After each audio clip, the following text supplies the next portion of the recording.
Electric charges and field का lecture number 11 लेके आए हैं, जहां पर आज हम आपको पढ़ाने वाले हैं कि अगर कोई यूनिफॉर्म इलेक्ट्रिक फील्ड है, वहां पर किसी डायपोल को प्लेस कर दिया जाए तो उस डायपोल पे टॉर्क कितना होता है। ठीक है, तो मानो कि एक यूनिफॉर्म इलेक्ट्रिक फील्ड है, ये माना कि ये हमारी यूनिफॉर्म इलेक्ट्रिक फील्ड है। अब इस यूनिफॉर्म इलेक्ट्रिक फील्ड में किसी डायपोल को अगर हम क्या करते हैं, किसी डायपोल को हम प्लेस करते हैं, तो मानो इस डायपोल को हमने इस यूनिफॉर्म इलेक्ट्रिक फील्ड में प्लेस कर दिया। ठीक है, अब डायपोल में क्या होता है, एक तरफ नेगेटिव चार्ज होता है, एक तरफ पॉजिटिव चार्ज होता है। तो माना इधर क्या है, पॉजिटिव चार्ज, इधर क्या है, नेगेटिव चार्ज।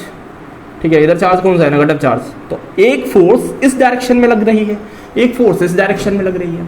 और यहाँ फोर्स क्या लगती है, हमें पता है कि जब भी किसी चार्ज को उठा के हम यूनिफॉर्म इलेक्ट्रिक फील्ड में रखते हैं, ठीक है, जब भी किसी चार्ज को हम यूनिफॉर्म इलेक्ट्रिक फील्ड में उठा के रखते हैं तो उस चार्ज पे एक फोर्स लगता है, उस फोर्स का नाम क्या है, QE। ठीक है, F इज इक्वल टू क्या है, QE। फोर्स क्या लगने वाली है, QE। अच्छा, स्मॉल q लिख लेते हैं। तो फोर्स कौन सी लगती है, F is equal to QE। तो एक force F is equal to QE इस डायरेक्शन में लगेगी। ठीक है, और एक force F is equal to QE इस डायरेक्शन में लगेगी। F is equal to QE, एक फोर्स इस डायरेक्शन में लगेगी। दोनों फोर्स एक दूसरे से अपोजिट डायरेक्शन में लग रही है। दोनों फोर्स, नेट फोर्स कितनी होगी, अगर हम नेट फोर्स को कैलकुलेट करें F नेट, तो यहाँ F नेट क्या होने वाला है, 0। और ये क्या होगा, ऑलवेज F नेट क्या होगा, हमेशा 0 होगा। ठीक है, F नेट क्या होगा, हमेशा 0। ठीक है, तो अगर यहां पर हम देख रहे हैं कि ये डायपोल मोमेंट क्यों कर रहा है, मतलब इस डायपोल पे टॉर्क आ क्यों रहा है।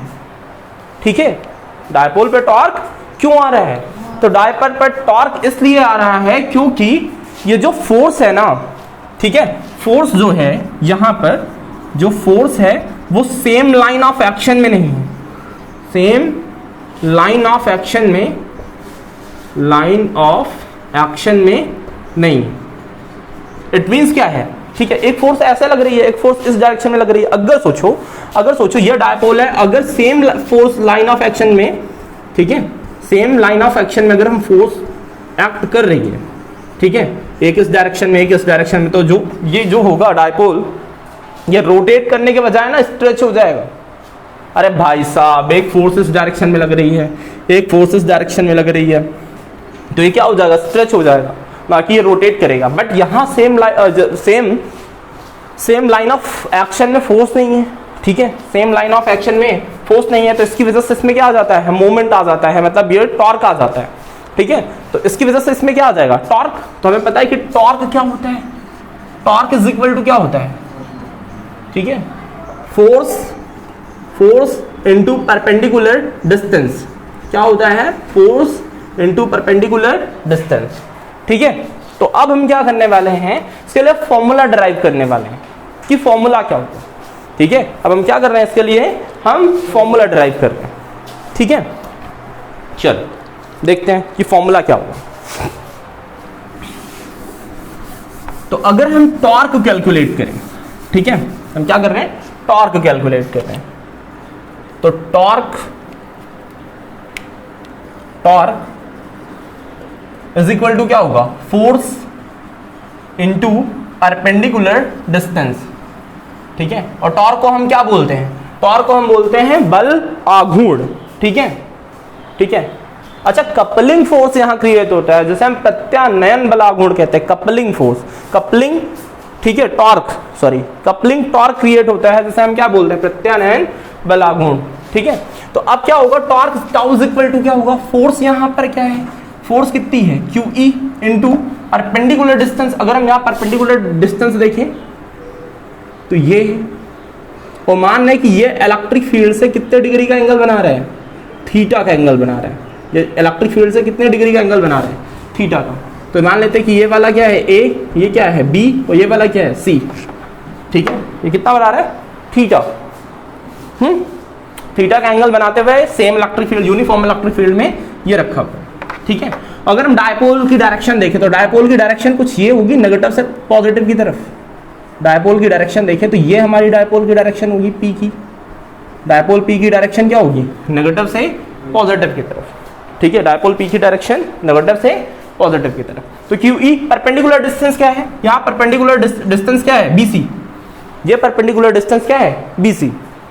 तो अगर हम देख रहे हैं BC निकालना चाहते हैं तो हमें आना पड़ेगा एन ट्राइंगल कौन से? A B C. तो ए बी सी में देखेंगे क्या, sine theta. Sine theta is equal to क्या होगा, परपेंडिकुलर। परपेंडिकुलर कितना है, बी सी, ओवर हाइपोटेनस कितना है, ए बी। ठीक है, तो अगर हम बी सी कैलकुलेट करें तो B C is equal to कितना हो जाएगा, ए बी साइन थीटा। ठीक है, बी सी की जो वैल्यू आएगी हमारी वो कितनी आएगी, A B sine theta. A B की वैल्यू रखी जाए तो इनके बीच जो डिस्टेंस है वो कितनी है, 12। इनके बीच की जो डिस्टेंस है वो कितनी है, 12। ठीक है, तो ए बी के बीच की जो डिस्टेंस है वो कितनी है, 2l। तो ये हुआ 2l साइन थीटा। कितना हुआ, B C is equal to क्या हुआ, 2l साइन थीटा। इस वैल्यू को क्या करते हैं, ऊपर पुटअप कर देते हैं। तो ऊपर पुटअप करेंगे तो टाउ इज इक्वल टू क्या आया, टाउ इज इक्वल टू क्या आ गया, q इंटू ई 2l साइन थीटा। ठीक है, क्या आया, टाउ इज इक्वल टू क्या आया, q इंटू ई 2l साइन थीटा। तो अब हमें क्या पता है कि क्या होता है, इलेक्ट्रिक डायपोल मोमेंट क्या होता है, P is equal to q into 2l। ठीक है, जहां q इंटू 2l है वहां क्या रख सकते हैं, P। वहां क्या रख सकते हैं, P। तो ये tau is equal to formula बनेगा, टाउ इज इक्वल टू क्या हो जाएगा, PE, क्या हो जाएगा, PE साइन थीटा। ठीक है, टाउ कितना है हमारा, PE साइन थीटा। तो ये रहा हमारा टॉर्क का फॉर्मूला। अगर अब इसे हम वेक्टर फॉर्म में लिखना चाहें, क्या लिखना चाहें, वेक्टर फॉर्म में, वेक्टर फॉर्म में। तो इस वेक्टर फॉर्म में से हम दो टाइप से लिख सकते हैं, टाउ, क्योंकि टाउ क्या है, टाउ की डायरेक्शन होगी। तो tau vector is equal to हम एक लिख सकते हैं P vector cross E vector, और एक लिख सकते हैं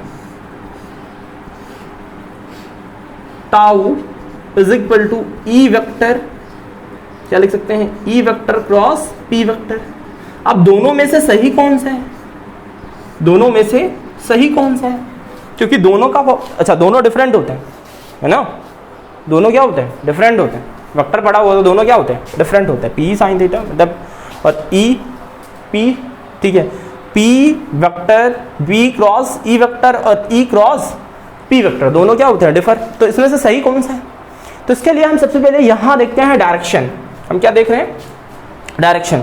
अच्छा, इसकी डायरेक्शन हम देखें, इसकी डायरेक्शन देखें तो डायरेक्शन कैसी है, क्लॉकवाइज। डायरेक्शन कैसी है, क्लॉकवाइज।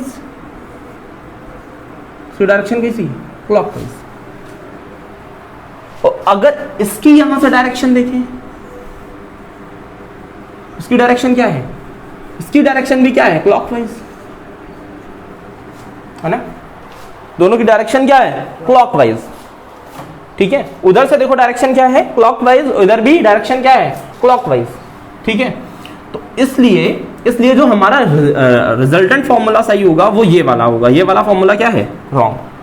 ठीक है, ये वाला फॉर्मूला क्या है, रॉन्ग। तो टाउ इज इक्वल टू क्या हुआ, P vector cross E vector.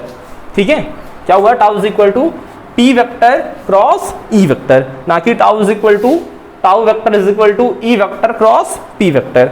तो ये क्या है, ये रॉन्ग है, तो इसको हम हटा देते हैं यहाँ से। चलो देखो, तो अब हम देख रहे हैं, ठीक है, अब हम देख रहे हैं कि इसको अगर हम प्लेस करें कहां, theta is equal to 0 degree पे। ठीक है, अच्छा देखो, केस नंबर फर्स्ट क्या है, केस नंबर फर्स्ट, अगर हम क्या कर दें, ये थीटा इज इक्वल टू कितने डिग्री का एंगल बना रहा है, मान लो ये 90 डिग्री का एंगल बना रहा है। पहले केस में कितना, 90 डिग्री का एंगल बना रहा है। तो जब ये 90 डिग्री का एंगल बना रहा है तो मतलब सोचो, ये यूनिफॉर्म इलेक्ट्रिक फील्ड है, ये यूनिफॉर्म इलेक्ट्रिक फील्ड है। ठीक है, ये रही हमारी यूनिफॉर्म इलेक्ट्रिक फील्ड। अब इस पे हम क्या करते हैं, डाइपोल को हम 90 डिग्री के एंगल पे रख देते हैं। डाइपोल को हमने किस डिग्री एंगल पे रख दिया, 90। ठीक है, 90 या फिर 270 दोनों बोल सकते हैं, 90 या फिर 270 पे रख दिया। यहां से इसका ये भी क्या है, मिड पॉइंट है। ठीक है, तो यहां से यहां तक की डिस्टेंस कितनी है, 12। तो 90 डिग्री पे रखते हैं, तो यहां पर क्या होगा, एक फोर्स इस डायरेक्शन में तो होगी, दूसरी फोर्स इस डायरेक्शन में होगी।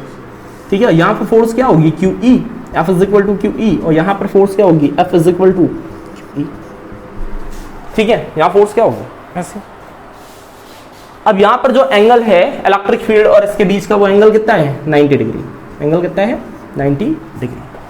तो फॉर्मूले को अप्लाई करते हैं, टाउ इज इक्वल टू क्या होता है, टाउ इज इक्वल टू हमें पता है कि PE sine theta, theta is equal to क्या ले ले, थीटा इज इक्वल टू ले ले 90 डिग्री, तो टाउ इज इक्वल टू क्या हो जाएगा पीई साइन 90, साइन 90 की वैल्यू क्या होने वाली है 1, तो टाउ इज इक्वल टू क्या आया पीई, ठीक है। इतनी समय सबसे मैक्सिमम टॉर्क मिलेगा, इतनी समय सबसे मैक्सिमम टॉर्क मिलेगा, समझ रहे हैं, फील लीजिए, फील सबसे मैक्सिमम टॉर्क मिलेगा।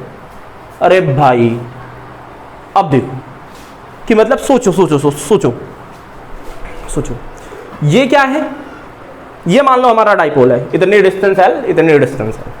अब अगर ये 90 डिग्री पे प्लेस है तो यहां पर जो लाइन जो फोर्स लगने वाली है, सेम जो अपोजिट लाइन ऑफ फोर्स पे जो फोर्स लगने वाली है, ठीक है, तो यहां पर सबसे मैक्सिमाइज लगेगी, ठीक है, यहां पर क्या लगेगी सबसे मैक्सिमाइज लगेगी। या फिर सीधा समझिए थीटा इज इक्वल टू कितना है 90 डिग्री, 90 डिग्री पे इस फॉर्मूले के according tau is equal to PE sine theta के अकॉर्डिंग सबसे मैक्सिमम टॉर्क होगा, यहां पर ये सबसे मैक्सिमम टॉर्क होगा, ठीक है।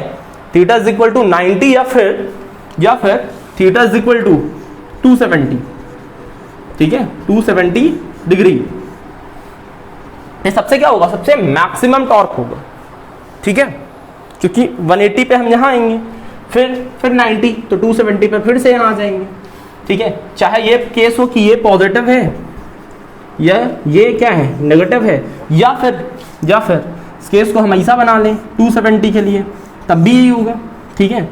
इस केस में क्या होगा, इस केस में क्या होगा, नेगेटिव कहाँ हो जाएगा ऊपर की तरफ, ये नेगेटिव कहाँ हो गया ऊपर की तरफ, पॉजिटिव कहाँ हो गया इधर इस डायरेक्शन में, ठीक है। तो बस इतना सा फर्क होगा, ठीक है। क्या हो 90 डिग्री या फिर 270 पे सबसे मैक्सिमाइज टॉर्क मिलने वाला है, ठीक है। छाप लिया, चलो बताते हैं, ठीक है, कोई दिक्कत।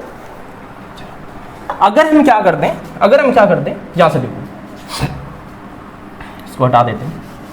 अगर हम क्या करते हैं,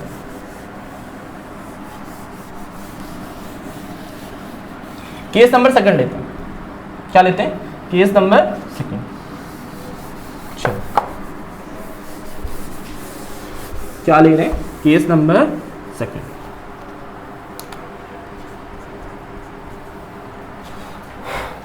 केस नंबर सेकंड में क्या हुआ, तो हमें पता है कि यहां अगर हम टाउ कैलकुलेट कर रहे हैं तो tau is equal to PE sine theta था, पीई साइन थीटा, और अगर हम थीटा इज इक्वल टू क्या ले लें, या तो हम ले लें 0 डिग्री या फिर क्या ले लें 180 degree, theta is equal to क्या ले लें हम 0 डिग्री या फिर 180 डिग्री। तो इस केसेस में क्या होगा, तो मान लो कि यूनिफॉर्म इलेक्ट्रिक फील्ड है, ये रही यूनिफॉर्म इलेक्ट्रिक फील्ड, ये रहा हमारा डाइपोल, ठीक है, ये रहा हमारा डाइपोल। यहां पॉजिटिव चार्ज कहां है, यहां नेगेटिव चार्ज कहां है, यहां, ठीक है। एंगल जो क्या बनना है, वो क्या बनना है 0 डिग्री, एंगल क्या बनना है 0 डिग्री। तो यहां पर देखते फॉर्मूले के according tau is equal to क्या हो जाएगा पीई साइन 0, साइन 0 की वैल्यू कितनी 0, तो टाउ इज इक्वल टू क्या हो जाएगा 0, मतलब सबसे मिनिमाइज टॉर्क यहीं पर होगा, सबसे मिनिमाइज टॉर्क यहीं पर होगा। आप खुद ही समझ सकते हैं, यहां जो फोर्स है, सुनो ध्यान से, यहां मान लो कि ये मान लो हमारा डाइपोल है, ठीक है, मान लो ये हमारा डाइपोल है। अब इस डाइपोल पे क्या है, सेम लाइन ऑफ एक्शन पे, समझ रहे हैं, सेम लाइन ऑफ एक्शन पे फोर्स लग रहे हैं, एक फोर्स इस डायरेक्शन में लग रहा है, एक फोर्स इस डायरेक्शन में लग रहा है, सेम लाइन ऑफ एक्शन पे, सुनो ध्यान से।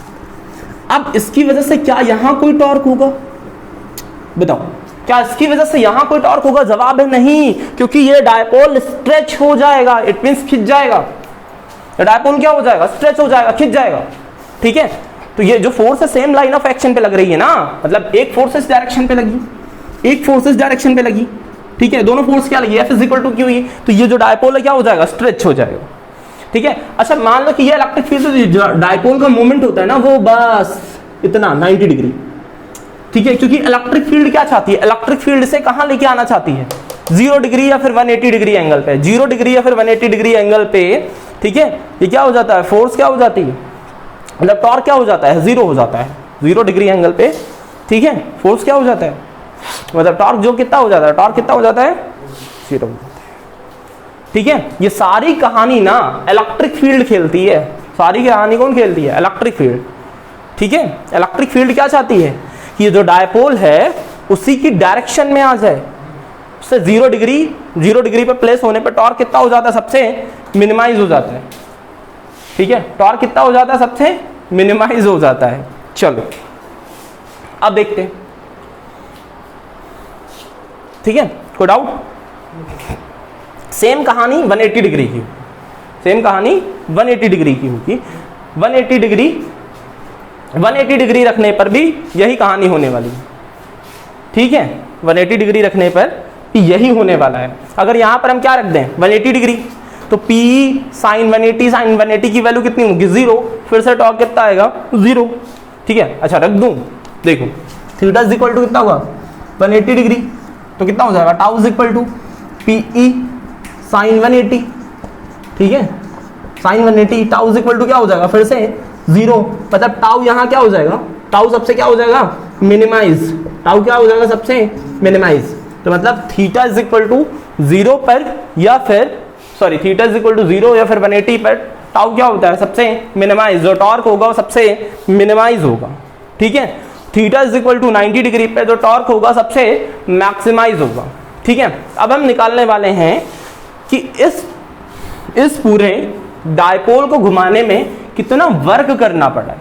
ठीक है, क्या निकालना है, डायपोल को घुमाने में कितना वर्क करना पड़ा है। अच्छा, ये फॉर्मूला बोर्ड के लिए इंपॉर्टेंट था।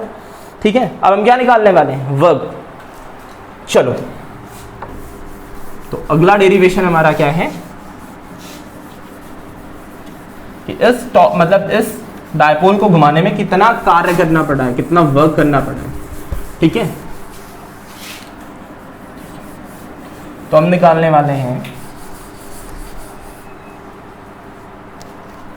Work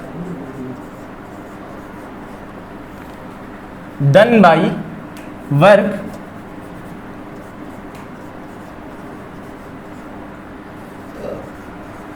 done to rotating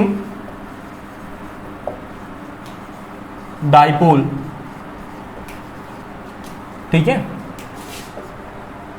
dipole को घुमाने में किया गया कार्य, हम क्या निकाल रहे हैं, किया गया कार्य।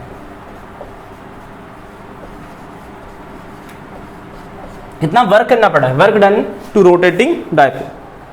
तो मान लेते कि हमारा डायपोल, ठीक है, ये हमारा क्या था, डायपोल था। ठीक है, डायपोल को हम रोटेट करके यहां लेके आए, ये डायपोल है हमारा। ठीक है, इस डायपोल को हमने क्या किया है, मतलब ये डायपोल जहां था, जो इलेक्ट्रिक फील्ड से कुछ क्या, इलेक्ट्रिक फील्ड से कुछ थीटा डिग्री एंगल बना रहा होगा। ठीक है, इसको तो रोटेट किया हमने। ठीक है, रोटेट करके हम कहाँ लेके आए हैं, रोटेशन किस डायरेक्शन में हुआ, इस डायरेक्शन में, और ये कहाँ गया, इस डायरेक्शन, रोटेशन इस डायरेक्शन में हुआ। तो अगर हम छोटा सा वर्क कैलकुलेट करें, है ना, तो यहां अगर हम वर्क कैलकुलेट करें dw, तो dw मतलब वर्क क्या होगा, वर्क क्या होगा, तो वर्क इज इक्वल टू, अगर हम यहां पर देखें तो ओमेगा के फॉर्म में। ठीक है, तो जो वर्क कैलकुलेट कर रहे हैं वो क्या होगा,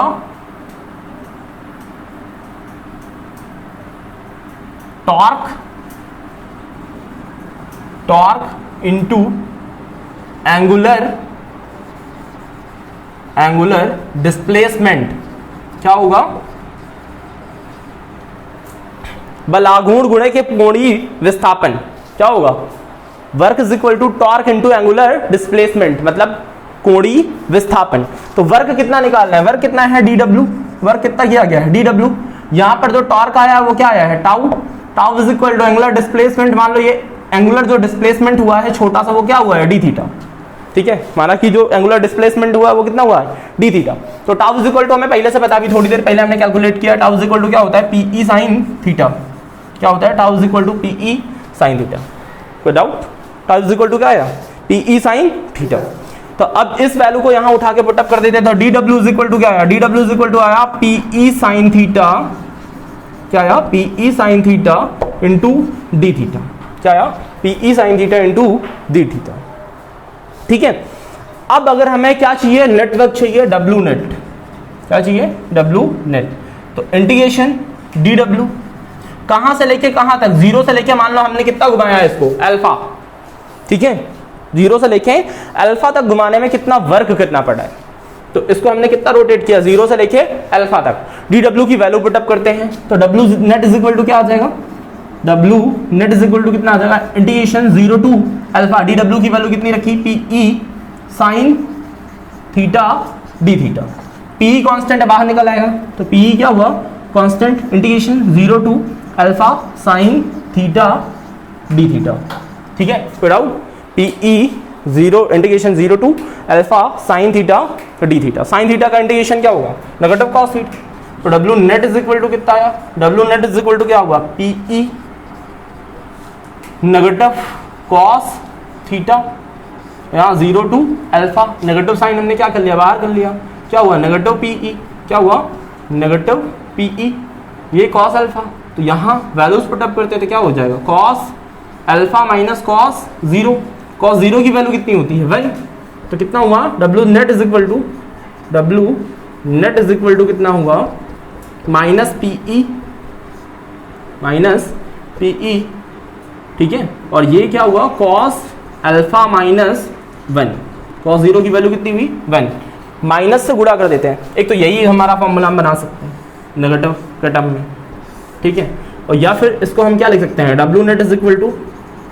W net is equal to minus से मल्टीप्लाई किया तो कितना हुआ, PE, PE one minus cos alpha, क्या हुआ, PE one minus cos alpha, minus से मल्टीप्लाई किया हो तो जो नेगेटिव था वो पॉजिटिव, जो पॉजिटिव था वो नेगेटिव, ठीक है, तो W net is equal to क्या आया, पीई कितना आया, PE one minus cos alpha, ठीक है, W net is equal to क्या आया, PE one minus cos alpha.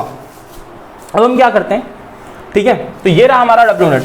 अब हम केसेस देखते हैं, क्या देखते हैं, cases, if theta is equal to 0 degree, theta क्या है 0 degree, then W net is equal to, W net is equal to PE one minus cos alpha की जगह पर, अच्छा यहाँ alpha is equal to 0 degree, alpha की जगह पर 0 डिग्री, तो कितना हो गया, पीई वन माइनस वन, तो यहां डब्ल्यू नेट कितना आया, डब्ल्यू नेट कितना आ गया, 0।